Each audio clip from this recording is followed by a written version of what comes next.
Every single plague was a hit job from God on one or more of the major gods the Egyptians had.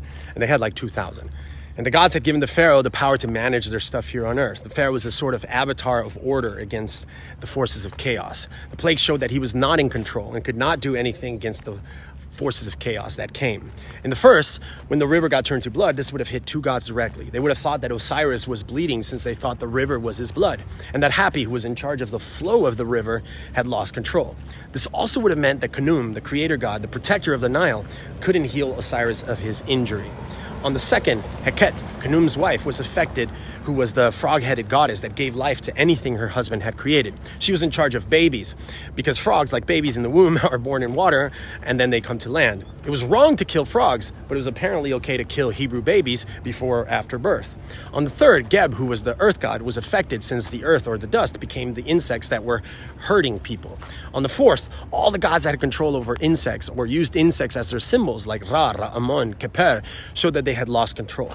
On the fifth, it hit a couple of cow gods in charge of fertility. Hathor, who sometimes had the head of a cow, and Apis, who was a black bull that was worshipped, and now they were sick, or their symbols were. Later, the Israelites would mistakenly worship something like this when they thought that Moses and God were gone.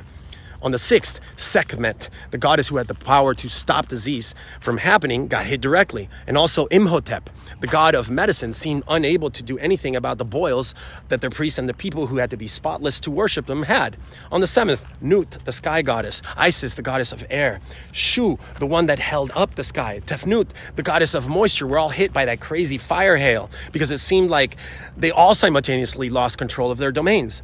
On the eighth, the locust hit Set, the god that was in charge of protecting the crops, would have been affected twice, first by the ice and now by the swarms that ate everything. On the ninth, the darkness hit the Zeus, the Odin of Egypt, the most powerful of their gods, Ra, the sun god, who with the rising and the setting of the sun showed the cycle of life. And he was stuck on death. Ra had been stopped or hidden by God. And on the last one, Pharaoh, as the supposed son of Ra, would groom the firstborn to be the son of the gods as well. His death would have been the death of a god. The fact that Pharaoh didn't die during this plague means that he wasn't the firstborn, and his godhood would have been questioned his entire life. And this massive chip on his shoulder maybe helps explain his stubbornness against God even better, and to show that there's only one real God.